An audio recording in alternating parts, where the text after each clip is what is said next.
Here's what's coming up on your horizon. Well, here's a word you better remember, STEM, which stands for science, technology, engineering, and mathematics. All core subjects with a growing emphasis in today's schools. But STEM is just as much about jobs as it is education, in particular, middle-class jobs, many of which don't require a bachelor's degree. Today, we're going inside some innovative classrooms to see how Oklahoma schools are working to guide students into the high-tech careers now in demand. We'll look at how several groups ranging from public to private are approaching the issue that could well determine the success of our nation's economy. Stay with us for Oklahoma Horizon. Oklahoma Horizon is made possible by the Oklahoma Department of Career and Technology Education. Oklahoma's investment in Career Tech provides more than nationally recognized technology education and training. It produces solid financial returns for the state's economic future. Oklahoma Career Tech, elevating our economy. And the Oklahoma Department of Agriculture, Food, and Forestry, helping good people grow good things. And now, from the Career Tech Studios in Stillwater, here's your host, Rob McClendon. Hello everyone, thanks for joining us here on Horizon. Well, while unemployment is still at record highs in some parts of the country, there are still jobs going unfilled. According to the Department of Labor, there are as many as 3 million job openings nationwide. Many of these unfilled because applicants do not have the requisite skills. And nowhere is that more acute than in the STEM fields. Joining me now with more is our Andy Barth. Rob, the word STEM stands for science, technology, engineering, and math.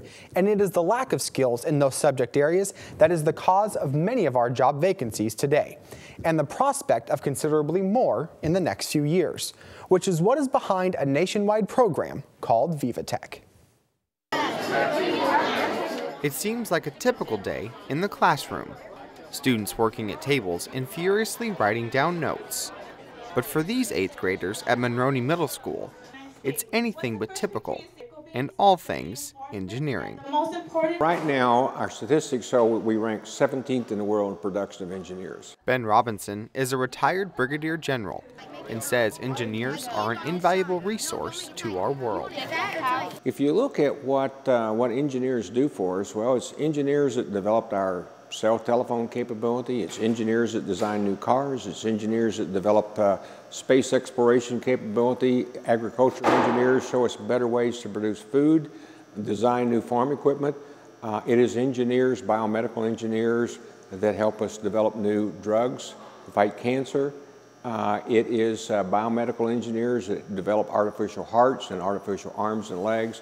Just about everything in our world that gives us a great quality of life come from some kind of engineering, science, technology, or mathematics programs. And that kind of impact is why these students are taking a hands-on approach to learn about math and science.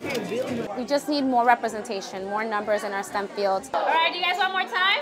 Loren Cisna is the education program's coordinator for Great Minds in STEM, and says the lack of people working in the STEM field needs to change.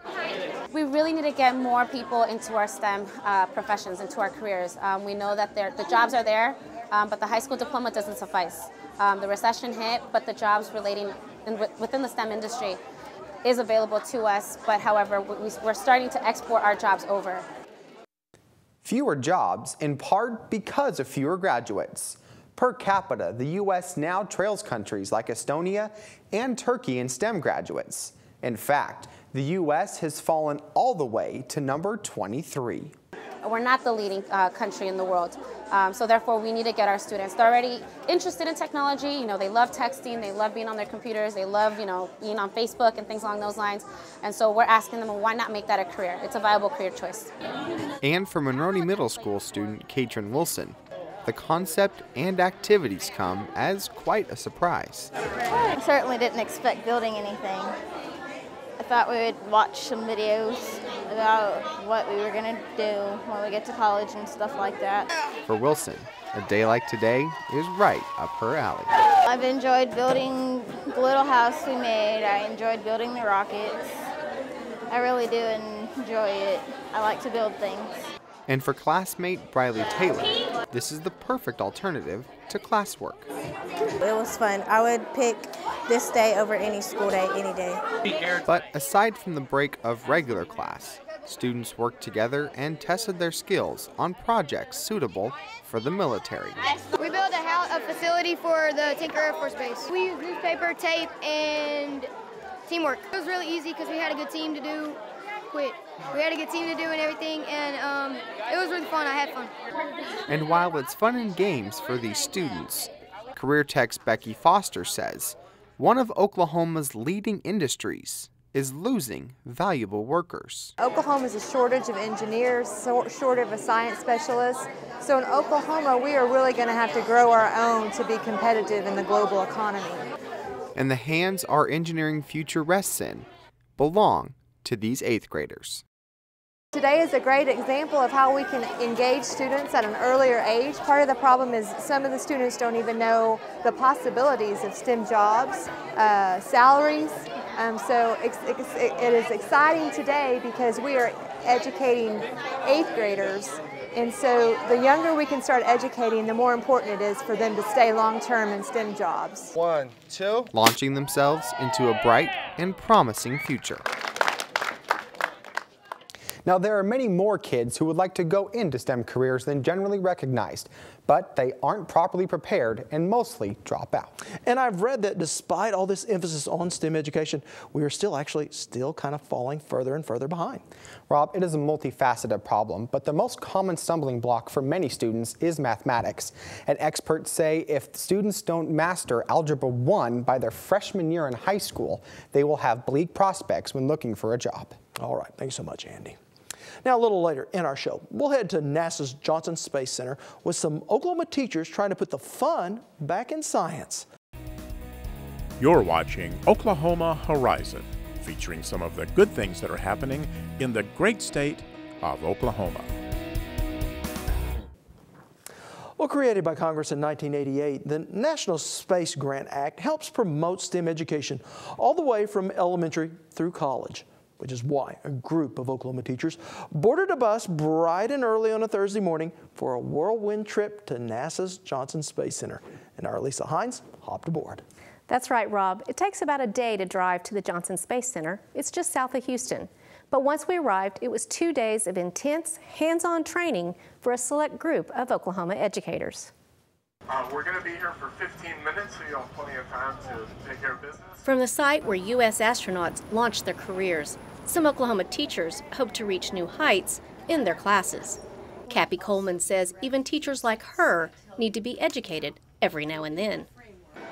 You know, as a teacher, I think sometimes we're in class and we think we know something, and then you go to a workshop like this one, and you realize, oh, there's so much out there that I didn't know. And that may be helpful for, remember, different learning styles. NASA is doing just that, with a workshop designed to teach the teacher how to make learning science, engineering, and math interesting and fun to students. Melanie Johnson is the Director of Education at Space Center Houston. It's so important that our teachers are informed about educating our students the correct way. So we here at Space Center Houston strive very hard to provide professional development that would make sure that our teachers give the correct information to the students. Because that education, the core of that education is inspiration, is innovation. And those are the values that we're trying to teach our students. Those are the values that the entire world is trying to teach so that the kids can keep doing things like NASA did back in the 60s and that they continue to do now. According to Dorinda Reisenhover, education coordinator with the Oklahoma NASA Space Grant Consortium, it's a chance for teachers to see how it's done at NASA. We are here to empower the teachers. We are here because these teachers are excellent and amazing teachers who deserve the opportunity to get to see what we're doing here at NASA and to apply that to their classroom and show those students how that works and all the amazing things that NASA is doing that applies to their life. Now, for small-town teachers with few resources, it's an even bigger opportunity. You know, I love teaching, and opportunities like this are what help me to be a better teacher. Because I teach at a small school, I teach 7th through 12th. I'm the last line of defense before college, so if they don't get it from me, then they're not going to get it. So I think it's really important for me and other teachers in all aspects of teaching to always be learning what's new, what's a better way that I can teach these kids, how can I make them love science? And if they're, some kids aren't going to love science, but at least how can I get them to a point where they understand and have respect? And the teachers learn how hands-on really works. It's so important because what we're trying to focus on is STEM. And the whole idea that we've got to have these STEM activities in here and a STEM understanding for the students if we want them to fill those careers in the future. And so what they're learning here is all sorts of ways, hands-on and visually, to bring those to the students so that when they go back, those students are going to go, wow, I want to be in the aerospace field, or I want to be in a science or technology or an engineering or mathematical field. And it's just, those are fields that we're suffering in right now as a nation and as a state. And so it gives us a chance to create that workforce as educators. For future teachers like Taylor Satterwhite, who think science isn't for me, the program is an eye-opener. I didn't care for science at all, thought it was boring, and so I was afraid going into the teacher profession because I felt like my kids would have a negative connotation about science because I didn't like science.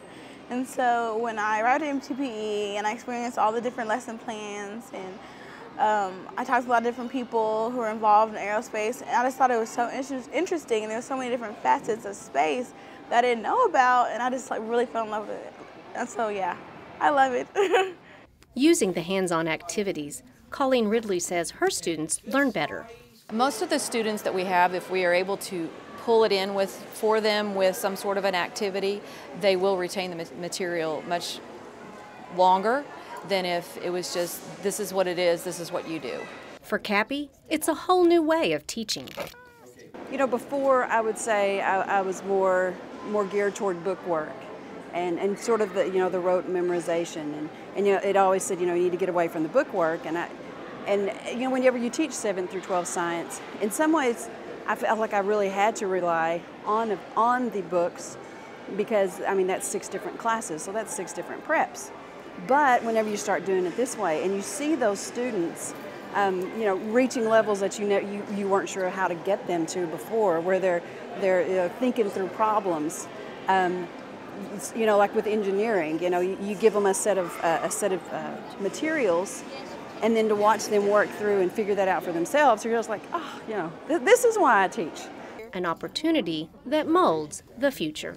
If we give educators a chance to be exposed to everything that we possibly can, and we open up the realm of possibilities for them. For example, last night, one of the teachers shared that she had no interest in science at all. And when she came through the 11-day program, all of a sudden, she now feels like she's a science geek. And that is huge. That is huge that we can do that in 11 days. And we can all do that, all of us.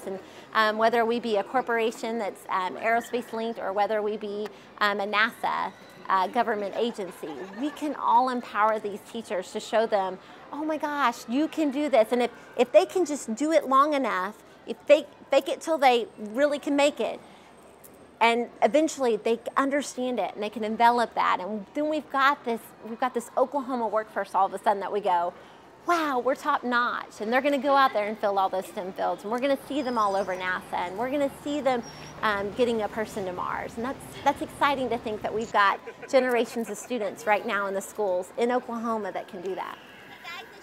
All the stuff here at Rocket Park, one of the suggestions Now each year, the Oklahoma NASA Space Grant Consortium holds an 11-day summer institute at OU. It's hands-on training where educators learn everything from remote sensing to satellite imagery. The competition to get into the institute is fierce because teachers don't have to pay for any of it. Well, it sounds like a really interesting program, but is it just limited to science teachers? No, it's open to all teachers, all ages, any subject area. And the best thing of all the materials from NASA are free, and what they use to do the projects are very inexpensive, which for a teacher is the best thing of all. Absolutely ideal. Well, certainly a neat program. Thank you for going. Now, if you'd like to learn more about this program, we do have a link on our website at okhorizon.com. Oklahoma Horizon is now portable. Just subscribe to our weekly podcast. Visit iTunes.com, where you can download our show for your listening or viewing convenience. Well, when it comes to STEM education, hands-on learning, linking math and science to the real world seems to work best for most students, which is why when the children of the gentleman in our next story approached him about wanting more of things just like that, he created an after-school program that the whole family could be passionate about. Here's our Keela Kellen. The word passion really does sum up the instructors and students at TechJoint, an after-school enrichment program where anyone can come and learn more about technology and the evolving world around them. Started by Ramir Sheikh, who left his job as an engineer to create a learning environment that allows him to influence younger generations, while also developing a family-oriented business. With kids designing video games and even building robots, there you go. TechJoint provides a place for all ages to come, experience, and learn about technology. Children need to have a place to come and learn something that their parents and teachers may not be able to offer them. Ramir Sheikh is the founder and CEO of TechJoint. The vision with TechJoint is more important than anything else, because this is something that I've committed myself to spend for the rest of at least my career. A passion for technology and teaching kids. I love spending my time with kids, and they've got amazing ideas, and one day these kids are so smart that they can take my job any day, and I want them to. By using Legos and computer software in a classroom setting, instructors give students hands-on learning experiences, teaching not only technology, but also engineering, arts, and math. Our approach is so different from from other classroom settings that we treat our students like rock stars. And the teachers are just there to facilitate. Teachers who are professionals that have real-world experience in the lessons that they are teaching. Oh, that pyramid's going down. That's cool. We believe that every child is gifted and talented. It just takes one adult to believe that that child is gifted and talented, and it is their time is worthwhile spending with that child to bring them over here. That you see in here, but from the top down. Ramir's daughter Rita enjoys all aspects of technology and enjoys learning new skills that otherwise she may not have learned in a normal classroom setting. My favorite thing to do is probably make art on the computer with graphic design, but I like using my graphic design in different ways. Like, my absolute favorite thing to do is actually compete inside the robotic competition, because that way I can use all my skills. Students compete in various competitions, such as Lego Robotics. They even had a team travel all the way to Hawaii to take part in the global bot-ball competition. Adolfo Morales is one of the board members. The combination of the fun education with career-focused education and the competitive aspects of what TechJoint provides is just phenomenal. TechJoint strives to give kids the opportunity to find their passion at a young age and to help encourage them to succeed, not only in school, but in life. Pretty much show us what our robot's going to do when we If we get them hooked into these types of programs where they're learning about engineering and they're having fun and they're learning about robotics and they're learning about technologies, they're the future. So they're going to take what they learn at 4, and by the time they're 15, they're changing the world because they can. And that's an exciting prospect. One of them is made with triangles. Normal classroom settings focus on traditional courses that teach students the fundamentals of science and math. What sets TechJoint apart is that they offer various programs that teach more in-depth concepts on math and sciences, but also a strong emphasis on technology, engineering, and the arts. Thank you, Keela. Well, imagine that a local tomato patch was contaminated with harmful chemicals that could potentially threaten our food supply. And it was up to some young 4-H'ers to find out who did it. Our Paige Wallace shows us how these young people are finding the science in agriculture. Yeah, we can see what's on this leaf may not look like much, but for these young 4-H'ers, it's evidence, giving them hands-on experience at a mock crime scene and offering them the chance to take science out of the classroom and into the field. I'd prefer doing this over like testing and actually getting to handle stuff instead of working out of a textbook and working with pages. It's like more, you learn more out of it.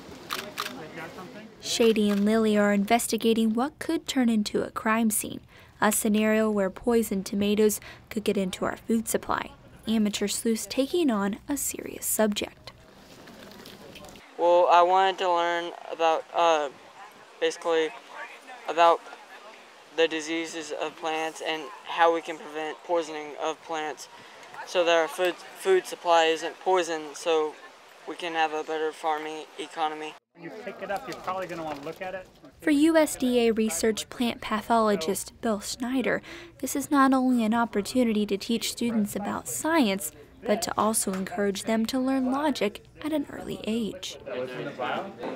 I think it's more important for us to get across the principles of looking at and making decisions about situations based on evidence instead of just your first impression or your opinion of someone. Look at things from a scientific standpoint, make a logical decision. I think that's what we're getting across. And that helps in any field, whether they're scientists or not. Jeff Sallee is with the 4-H Youth Development Program and says the camp tries to open up the science in agriculture. Through 4-H, we've tried to add a lot of science and technology to everything that we're doing because it's what we've always done. And a lot of times the students really just don't realize that. Even the teachers and the educators, they don't think of all the science that's just automatically in agriculture and all the career opportunities that they have. So the benefits of bringing students on here is we just expose them to the campus. We bring them in here where they get to see a lab and they get to see a whole other side of agriculture and see what other career opportunities there are besides just being a veterinarian or some of the more traditional. Giving insight into new career fields while also just having some fun. I think they enjoy the hands-on part of it. I think they can associate with the idea of getting into a crime scene, investigating. There's been a lot of television shows that have made this a pretty glamorous thing lately, and they like that idea. I think what interests me is that they learn as they do it. So they have a very, quick to judge approach when they first get here, and they meet the suspects, they quickly pick out who they think did it, and they do it based on opinion. By the time they're done, they're looking at facts, they're looking at evidence, they're treating it like a scientist would. So without even realizing it, having fun, being out there in the field, being a cop, being an investigator, they're learning how to be logical, be a scientist, build evidence, build cases. And being able to learn how to do DNA profiling, Mandy Schroeder says, makes her feel like a real scientist. Everyone's kind of a scientist in their own way, because everybody uses science in anything they go into, and that's a big part of 4-H. You learn by doing, and you get hands-on experience, and that's kind of using science every day. Now, all the STEM programs we talked about today have one thing in common. They're all supplemental programs that are after school, which has Oklahoma's Secretary of Technology asking, why are we not concentrating more on STEM curriculum during the regular school day? I don't think that in today's times of recession, we can simply look to state government and ask for a handout to fund these kinds of programs. But I think what we can do is look to the private sector for a partnership, a public-private partnership. Now, if you'd like to see my entire interview with Dr. Stephen McKeever, just head to our Value Added section at okhorizon.com. If you're interested in Oklahoma culture, you can keep up with us throughout the week on the Red Dirt Chronicles blog. Look for the On the Horizon postings on Tuesdays and Fridays, and tell us what you think. Next time on Oklahoma Horizon, we return to a country many fear could be the next Afghanistan.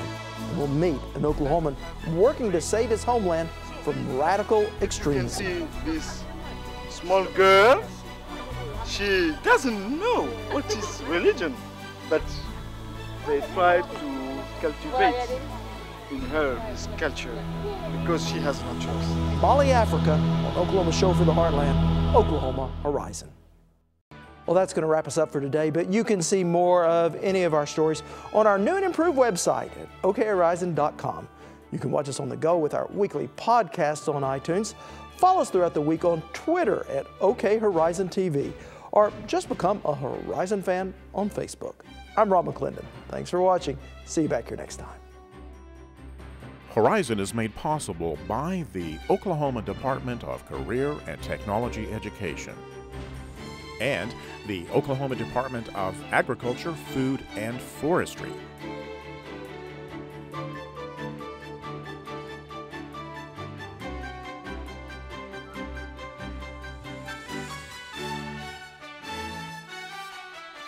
Copies of today's show are available on our website, okhorizon.com.